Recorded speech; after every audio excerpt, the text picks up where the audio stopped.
The alarm pierced through Sentinel Station like a scream tearing reality itself. Dr. Sarah's coffee mug shattered against the observation deck floor, the brown liquid spreading like spilled time across the polished metal. She'd been waiting for this moment for 7 years, 3 months, and 16 days. She knew the exact count because she'd obsessively tracked every single one. The Pathfinder's wake was coming home. "Confirm that reading," Commander Torres barked into his communications array, his voice tight with controlled disbelief. Around them, station personnel scrambled through their stations like frantic insects, running verification protocols that had been gathering dust since the expedition disappeared into the meridian void. Stepped closer to the viewport, her breath fogging the reinforced glass. There it was, unmistakably the Pathfinder's Wake, humanity's flagship deep space exploration vessel. The same ship that had launched 7 years ago with 34 of humanity's minds, optimistic and determined to expand human knowledge beyond the established trade routes. But something was catastrophically, impossibly wrong. The hull blazed with violet energy that made her eyes water when she stared at it directly. The luminescence pulsed in synchronized waves like the ship was breathing. Worse, far worse, were the symbols. They covered every visible surface of the vessel, intricate patterns that seemed to writhe and shift when she wasn't looking directly at them. They weren't damage marks or corrosion. They were deliberate, intentional, alive. "Neural patterns are off the scale," whispered Doctor from the medical station, his face draining of color. "All 34 crew members are showing. I don't know what this is. Their brain activity is displaying patterns I've never seen before. Multiple simultaneous cognitive processes operating in parallel. It's like their minds have been expanded." His hands trembled as she processed the information. Expanded. What did that mean? How could human neurology be expanded? The human brain was already near the peak of biological efficiency. Unless... "They've been changed," she breathed. "Fundamentally changed." The ship descended toward Docking Bay 3 with an almost ceremonial slowness, as if approaching with the gravity of some cosmic ritual. It wasn't moving like a damaged vessel desperately seeking repair. It moved with purpose, with intention, with knowledge. Torres appeared beside her, his military bearing unable to mask the fear in his eyes. "We're reading energy signatures that don't match any known propulsion system. The power output is..." "Doctor, it's 20 times what the Pathfinder's Wake originally carried." "They've been upgraded," she whispered. "Or they've been occupied," Torres countered darkly. Turned to face him, and in his expression, she saw her own terror reflected back at her. 7 years of waiting had prepared them for the crew's return. Nothing could have prepared them for this. The docking bay doors groaned open, mechanical and slow. The ship glided into position with inhuman precision. Magnetic locks engaged with a metallic clang that echoed through the station. The symbols on the hull pulsed once, then fell silent, as if the ship itself had settled into sleep. But the real terror came in that silence, because understood with absolute certainty that whatever came through those airlocks would not be the same people who'd departed 7 years ago. Something had changed them, something vast, something ancient. Something the galaxy absolutely was not ready for. The airlock hissed open like a serpent exhaling ancient breath. Captain James emerged first, and the entire observation deck went utterly silent. His throat constricted. On paper, he looked identical to his departure manifest photos. Same sharp jawline, same confident military bearing, same penetrating dark eyes that had always seemed to see 3 moves ahead of everyone else. But those eyes held something new, something that had witnessed the impossible. His entire body was covered in symbols. They spiraled across his exposed skin, forearms, neck, face, intricate patterns that seemed to pulse with their own internal logic. Unlike tattoos, they appeared to shift and flow, as if existing slightly out of phase with normal reality. When tried to focus on a specific pattern, it seemed to swim away from her perception, leaving only the sense of profound complexity. Behind him came the rest of the crew, and the effect was utterly unsettling. Doctor, the expedition's physicist. Doctor, the biologist. Engineer Sarah, the captain's younger sister. Every single one of them, all 34 crew members, bore identical symbols covering their skin. And they moved with eerie, perfect synchronization, like dancers performing an ancient choreography no one had taught them. The crowd gasped. Someone whispered a prayer. Another person made a warding gesture, primitive, instinctive, the gesture of someone confronted with the genuinely inexplicable. "Welcome home, Captain," Commander Torres said, his voice carefully neutral, though his hand had unconsciously drifted toward the weapon at his hip. "We've been monitoring your approach. We have medical teams standing by. Preliminary scans suggest your crew has significant physiological changes." "We're not wounded, Commander," interrupted, and his voice was subtly wrong. It carried harmonic frequencies beneath the words, as if multiple voices were speaking in perfect unison through a single mouth. "We're not damaged. We're not contaminated with some alien pathogen that you can treat with antibiotics and rest." He extended his marked hand toward Torres, and the commander instinctively stepped back. "We're transformed," continued, his expression sad, as if he'd rehearsed this moment countless times and still found it tragic. "And we carry knowledge that will shatter your understanding of reality, your species' place in the cosmos, and everything you believe about free will and consciousness." Felt her legs weaken. Around her, station personnel were backing away from the crew, creating distance, as if transformation were contagious. "We need to access your archives," said, turning his gaze directly toward.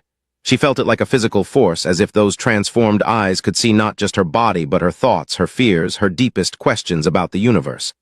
Specifically, every record humanity has ever compiled about the Keepers, every mythological reference, every fragment of legend, every whispered theory. The room went deathly silent. The Keepers were myth, ancient speculation, something whispered about in academic circles late at night, dismissed by serious scientists as unfounded pseudoscience. References to vast intelligences that supposedly seeded knowledge throughout the galaxy billions of years ago, guiding civilizations toward mysterious purposes. No credible evidence had ever been found. No scientist had ever taken the concept seriously. "We met them," said quietly, as if reading the collective thoughts of the room. "In the Meridian Void. We made contact with something older than your sun, something that has been orchestrating the evolution of this entire galaxy since before Earth's oceans formed." Tor's hand tightened on his weapon. "What did they do to you?" Smiled, and it was the saddest thing he'd ever witnessed. "They showed us the truth," he said, "and the truth, Commander, is far more dangerous than any weapon." Briefing room fell silent as Captain activated the holographic display. What materialized before them made several physicists audibly gasp. It was a structure, but calling it a structure was like calling a galaxy a rock. The object existed in multiple dimensions simultaneously, its edges fuzzy and impossible to focus on directly. Geometric patterns covered its surface, each pattern containing smaller patterns infinitely inward, a mathematical fractal of impossible complexity. "This is a Keeper installation," said quietly. "We discovered it in the Meridian Void, approximately 47 light-years from the established trade routes. When we approached it, it detected our presence and initiated communication." Doctor stepped forward, her physicist's eyes gleaming with barely suppressed excitement and terror. "The mathematical proofs we extracted from their database are irrefutable," she said, her voice trembling. "I've spent the last 7 years verifying them. Every equation checks out. Every logical progression is flawless." She activated her own display, and equations flooded the space, complex formulations that seemed to describe how consciousness could manipulate fundamental physical forces. How observation didn't merely record reality, but actively shaped it. How sufficiently advanced consciousness could rewrite the parameters of existence itself. "They showed us their history," continued. 3.7 billion years of documented existence. They've been present since before multicellular life evolved on Earth. They've watched civilizations rise and fall across this galaxy, and they've been guiding things. Admiral stood abruptly, his military posture rigid with alarm. "You're describing entities that control galactic development. You're describing godlike powers." "No," said calmly, and there was something almost pitying in his expression. "We're describing gardeners. The Keepers don't control civilizations like puppets. They work subtly. They leave knowledge caches, repositories of information hidden throughout the galaxy, placed precisely where developing species will discover them at exactly the right moment in their evolution." His mind raced, connecting pieces. She'd spent her entire career studying ancient archaeological finds, mysterious artifacts and technologies that predated any known civilization. Items labeled as origin unknown. Data with no clear provenance. The archaeological anomalies, she breathed. The things we couldn't explain, the technology that appeared fully formed without developmental precursors. All keeper caches, Doctor confirmed, the biologist's dark eyes reflecting the holographic light. All strategically placed, all timed to specific developmental stages. The keepers have been managing galactic evolution like a vast, patient experiment in consciousness. Then we're not in control of our own destiny, someone whispered from the back of the room.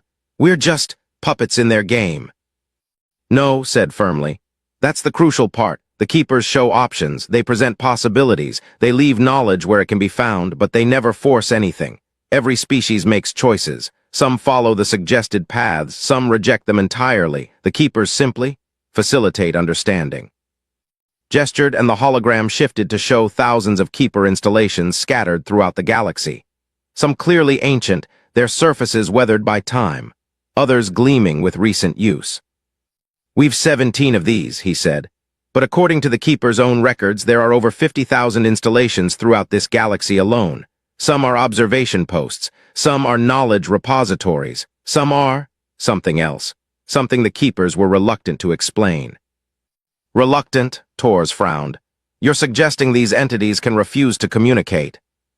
They can, said, and his voice carried genuine concern. And they do when the information would be too dangerous, too transformative, too likely to drive a species towards self-destruction.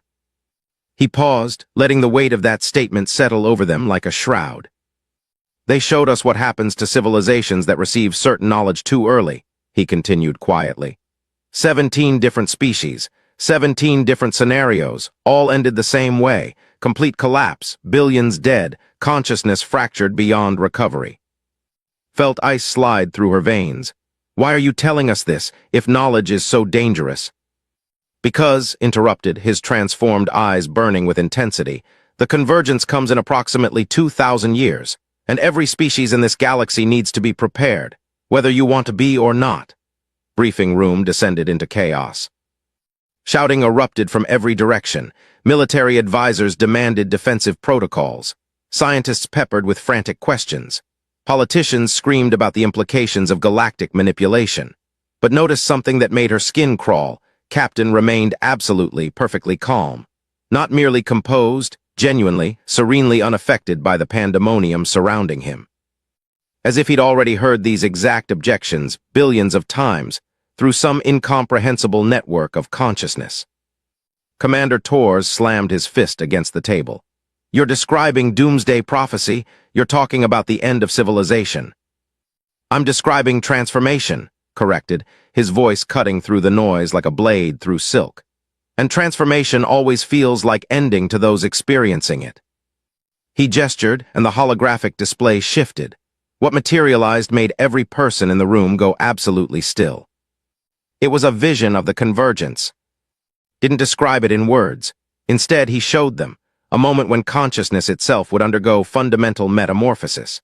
Stars blazed with new colors. The fabric of space rippled like disturbed water. Civilizations that had existed for millions of years suddenly elevated into something transcendent, their physical forms dissolving into pure consciousness, expanding into dimensions previously unimaginable. But not all of them. Some civilizations simply ceased to exist, not destroyed, unmade, erased from the universe as if they'd never been. Their consciousness couldn't adapt to the new parameters of reality. The transformation fractured them, scattered their awareness across dimensions they couldn't comprehend, drove them into madness and dissolution. The convergence is not an invasion, said quietly, as billions watched their hypothetical extinction play out before them. It's not a weapon or an attack. It's a cosmic event. A moment when the universe itself undergoes fundamental restructuring. Reality's operating system, so to speak, receives a critical update. Doctor stepped forward, her voice hollow with the weight of terrible knowledge. We've seen projections, species that understand their true nature, that comprehend consciousness as a creative force rather than a passive observer. Those species transcend. They evolve into something magnificent. She displayed images of transcendent consciousness, beings of pure light existing across multiple dimensions simultaneously, experiencing reality in ways that made three-dimensional thinking seem like looking at the universe through a keyhole. But species that cling to materialism, she continued, her voice breaking slightly. Species that refuse to accept consciousness as fundamental to existence, species that resist the transformation. The display shifted to show civilizations tearing themselves apart, consciousness fragmenting, billions of minds screaming as they experienced the convergence unprepared, their neural architecture unable to process the fundamental shift in how reality functioned. "They all died," whispered. 47 different civilizations in the Keeper's historical database, all at similar technological and spiritual development stages to ours, all unprepared for the convergence, all extinct. Admiral's face had gone pale. "You're telling us that in 2,000 years, reality itself will transform, and if we're not spiritually and philosophically prepared, our entire species will cease to exist." "Not cease," corrected gently. "Fail to transcend. There's a difference. Cessation is final. Failure to transcend means being left behind, consciousness scattered across fractured dimensions, unable to reunite, unable to comprehend what's happening to them." Tor stood shakily. "And the Keepers, they just watch this happen. They let species go extinct." "They try to guide," said. "They leave knowledge caches. They nudge civilizations toward understanding. But they cannot force transcendence. It must be chosen. It must be earned through genuine comprehension of one's place in the cosmic order." He extended his marked hands toward them, and in that gesture was the weight of impossible responsibility. "They've been guiding us he said, leaving fragments of truth, waiting for us to evolve far enough to receive complete understanding. Now they've shown us everything. Because 2,000 years is both vast and infinitesimal on a cosmic scale, we must begin preparing now. Today, this moment." Or asked, though she already knew the answer. "Or when the convergence arrives," said, his transformed eyes meeting hers with devastating finality. "Humanity will be unmade, scattered across dimensions our minds cannot comprehend, and your species will join 47 others in the Keeper's catalog of failed transcendence." The silence that followed was absolute. The weight of extinction, not in a distant future but 2,000 years away, which suddenly seemed impossibly close, settled over them like a funeral shroud. Reality had just become far more terrifying than anyone had ever imagined. The news leaked within 6 hours.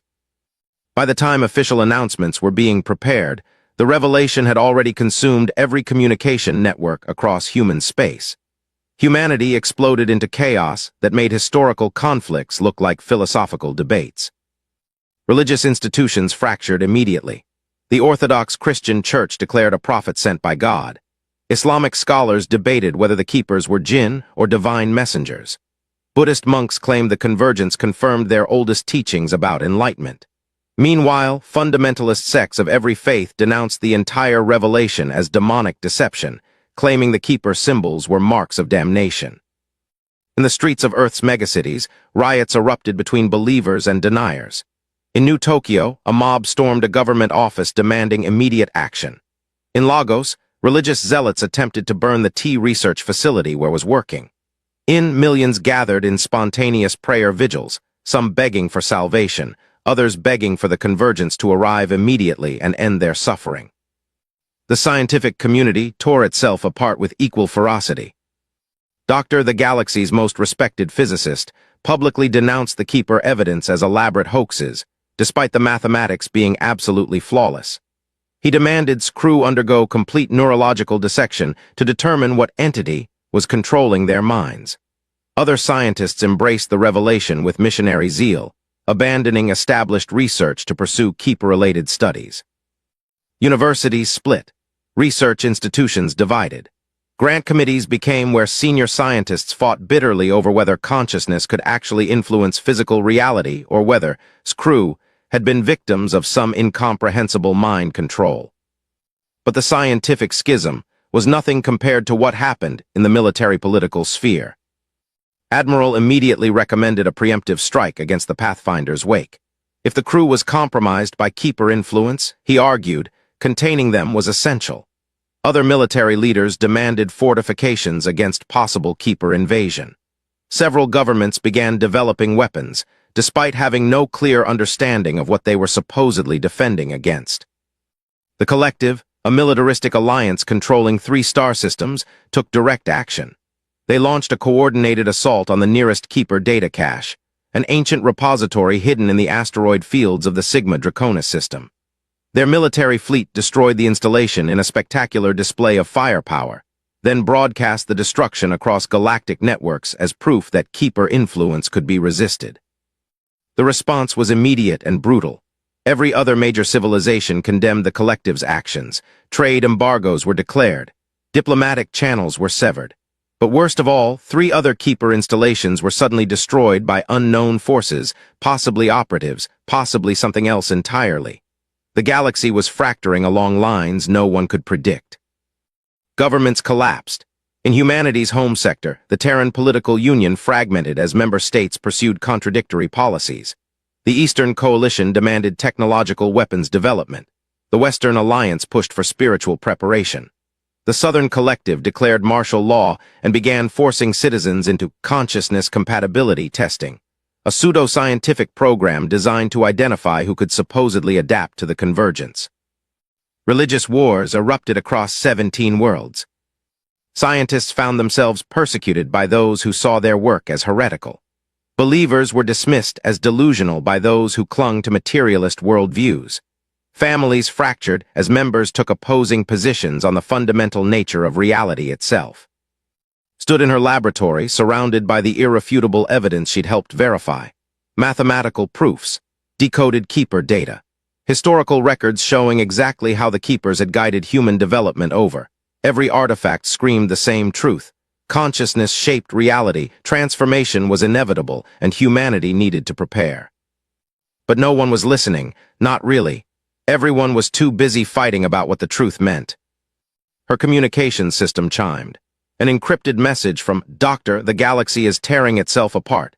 We underestimated how destabilizing this knowledge would be. We need your help. You must convince them before it's too late, before everything collapses." Stared at the message, understanding with crystalline clarity that the real test wasn't coming in 2,000 years. It was starting right now. The Human Council convened an emergency session at the New Geneva Complex, Earth's oldest governmental institution. The chamber that had hosted peace treaties and witnessed historic declarations now felt suffocatingly small as representatives from every human faction filed in, their faces carved with desperation and rage. Civilization was collapsing. In the 3 weeks since Revelation, 17 worlds had experienced major riots. The Terran political union had fractured into competing blocs. Religious extremists had bombed 5 government buildings, killing hundreds. The military was mobilizing in directions no one could predict. Scientists were being threatened for their research. Philosophers were being beaten in the streets for their interpretations. And underneath it all was the paralyzing terror. The convergence was coming, and nobody knew how to prepare. Stood before them with her evidence displayed in holographic splendor. Mathematical proofs, decoded Keeper messages, historical verification showing how the Keepers had guided humanity's development for. She presented it all with the detached precision of a scientist, though her hands trembled slightly as she manipulated the displays. "The evidence is beyond dispute," she concluded, her voice steady despite the chaos surrounding her. "The Keepers are real, the convergence is real, and we have approximately 2,000 years to prepare our species for fundamental transformation." "Preparation how?" demanded Governor from the Indian Coalition. "By forcing spiritual enlightenment, by conditioning children to accept consciousness as fundamental, by abandoning materialism and embracing mysticism." "By choosing transformation over denial," said quietly. "The Keepers don't dictate how, they show us the door, we must decide whether to walk through." Ambassador rose slowly. She was ancient, nearly 140 years old, extended by regenerative treatments, and had witnessed humanity's expansion across the galaxy. Her voice, when she spoke, carried the weight of historical perspective. "If we accept this knowledge," she said carefully, "if we commit to preparing for the convergence, what exactly does that cost us? What do we sacrifice? Our humanity, our freedom, our understanding of morality and ethics?" The chamber fell silent. It was the question everyone had been avoiding. He'd been sitting in the observational gallery, but now he descended into the chamber proper. The sight of him, his transformed body covered entirely in flowing symbols, his eyes burning with transcendent knowledge, made several counselors recoil instinctively. Nothing, he said simply, and everything. He gestured, and a holographic display materialized showing two potential futures. In one, humanity accepted the Keeper revelation and committed to preparation. Gradually, consciousness became understood as fundamental. Spiritual practices merged with scientific understanding. Education shifted toward comprehending reality's participatory nature. Over centuries, humanity slowly transformed, becoming something more than purely physical beings while retaining their essential nature. In the other future, humanity rejected the revelation, clung to materialism, dismissed the Keepers as hoax or delusion, continued developing along purely technological lines, advanced weapons, expanded territory, built great civilizations. Then the convergence arrived. In that second vision, the transformation hit like a cosmic tsunami. Consciousness suddenly became fundamental. Reality's parameters shifted. Billions of unprepared minds fragmented under the strain. The entire species scattered across dimensions they couldn't comprehend. Extinction, not of the body, but of unified consciousness itself. "We're not demanding you become something other than human," said. "We're suggesting you become what you always were meant to be, consciousness experiencing itself, aware of its own creative power, integrated with the cosmic order rather than fighting against it." "This is spiritual tyranny dressed in scientific language," shouted General, the military commander. "You're asking us to abandon rational materialism and embrace mysticism." "No," Doctor said, stepping forward. Her physicist credentials gave her credibility that even lacked.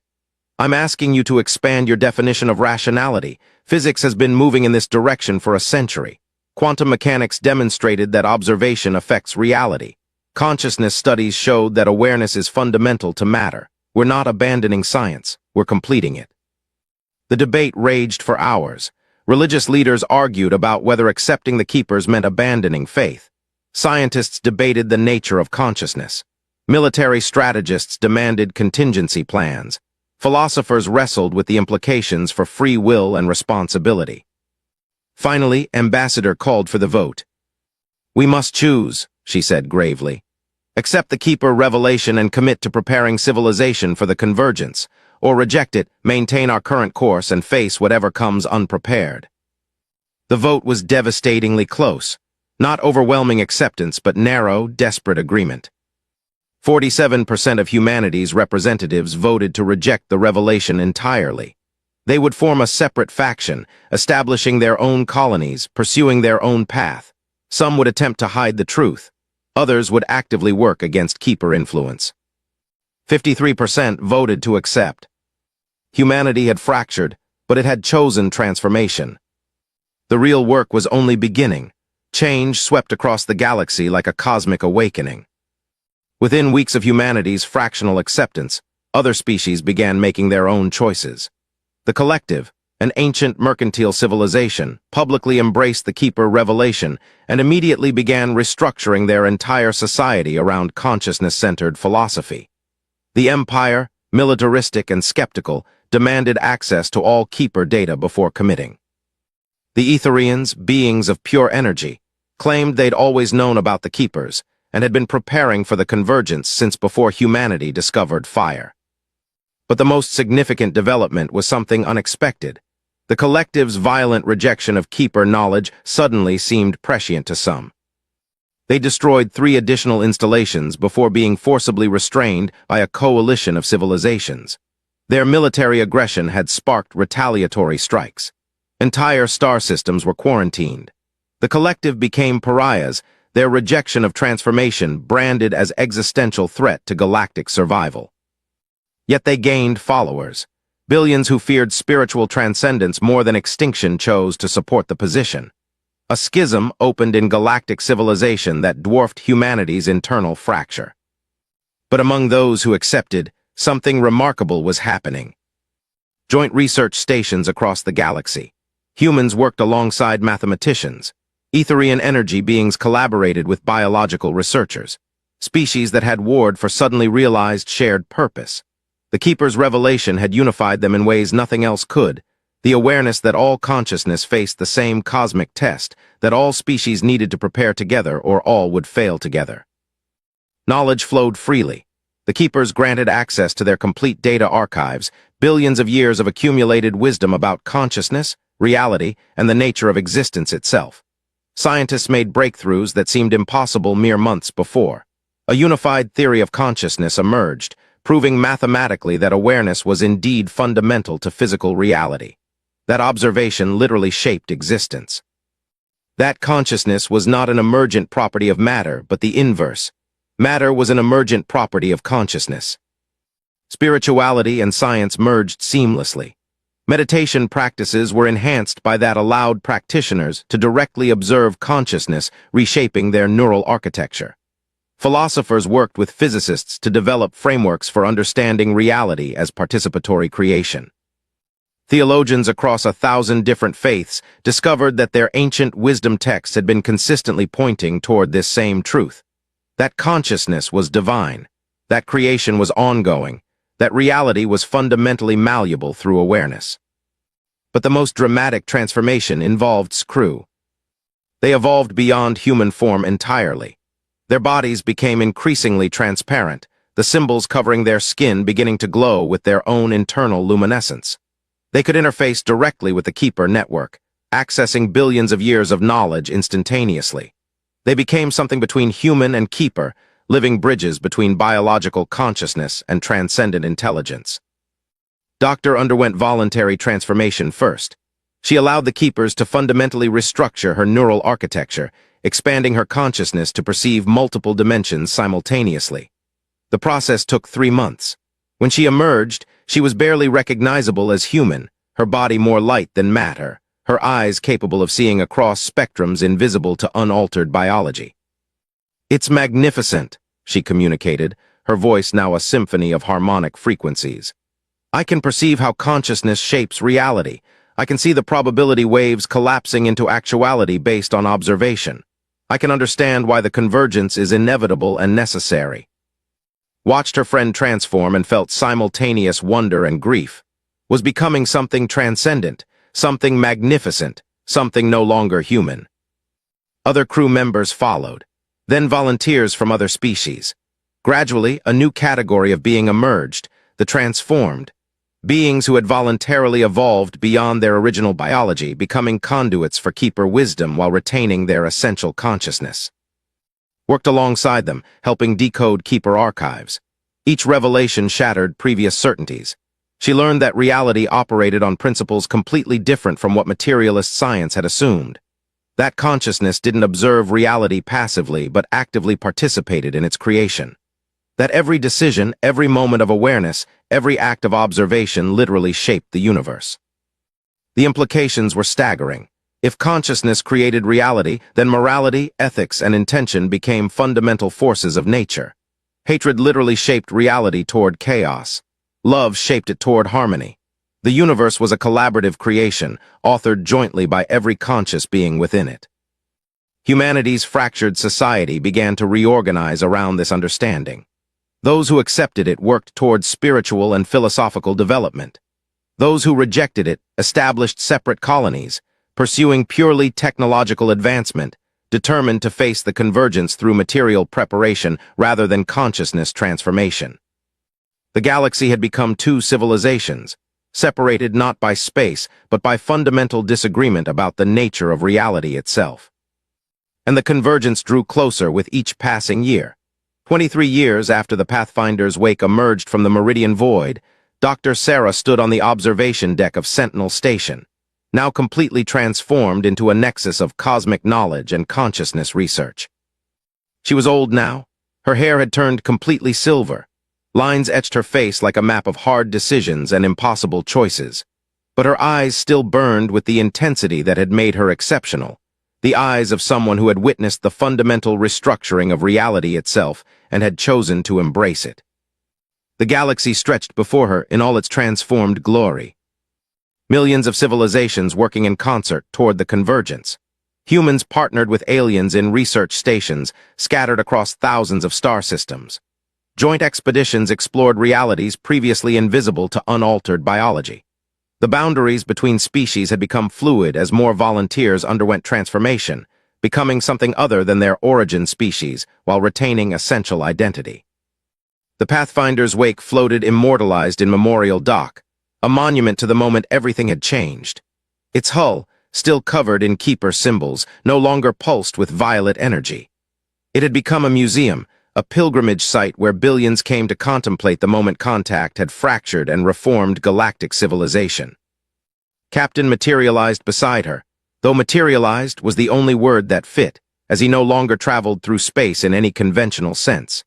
His body was pure luminescent consciousness now, symbols flowing across a form that existed partially outside normal dimensions. He was beautiful and alien and profoundly other. Yet his essence, the fundamental being that had been James, remained intact. "Do you regret it?" he asked, his voice a symphony of frequencies that's enhanced hearing could now interpret perfectly. "Choosing this path, pushing for acceptance of what we brought back?" Consider the question with the seriousness it deserved.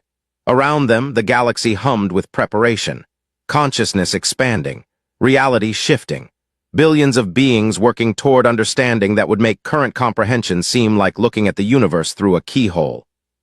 "Every day," she said quietly, "and not at all." Its luminescent form pulsed with what might have been laughter, or might have been some form of consciousness expressing joy beyond human emotional categories. "The convergence is 1,847 years away," he said. "By then, humanity will be so transformed that looking back at this moment will feel like an adult remembering infancy. You won't recognize yourselves." "Evolution always feels that way," replied, "until you look back and realize you were always becoming what you needed to be." Below them, ships launched from the station in organized harmony. Some headed toward the galactic center where the Keeper's original networks hummed with ancient purpose, their quantum processing power manipulating probability waves across billions of light years. Others headed outward into unmapped darkness, carrying humanity's dreams and questions toward futures no one could predict. The rejection faction had chosen differently. The collective and their allies had established their own territories, developing purely technological weapons and defenses. They believed material preparation would protect them from the convergence. Most galactic civilization considered them doomed, but harbored a secret hope that perhaps their path would yield unexpected results. Perhaps consciousness wasn't the only solution. Perhaps the convergence would be more complex than anyone anticipated. "What happens after?" asked. "When the convergence arrives, when consciousness transcends to whatever lies beyond?"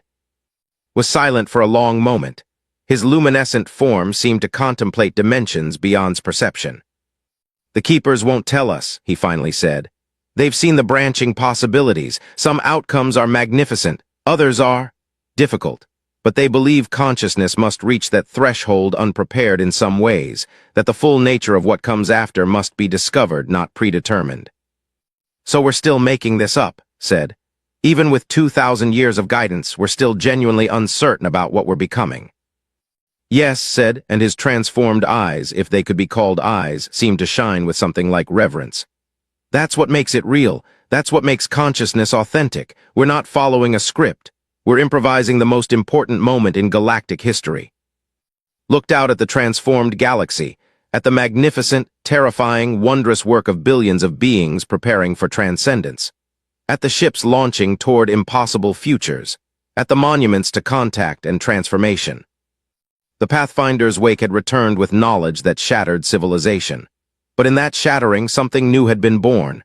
Not control, not certainty, but purpose, direction. The understanding that consciousness was not passive but creative, that every being contributed to shaping reality itself. "Do you think we'll survive?" she asked. "Do you think consciousness can truly transcend?" Extended his luminescent hand. A gesture so human despite his transformed state that it broke something open in his chest. "I think," he said carefully, "that the universe has been waiting for consciousness to understand itself. And now that we do, we're ready to become something magnificent. Not gods, not machines, something genuinely new. Something that will reshape existence according to principles we haven't even begun to imagine." Took his hand, felt the strange, electric sensation of touching pure consciousness, and together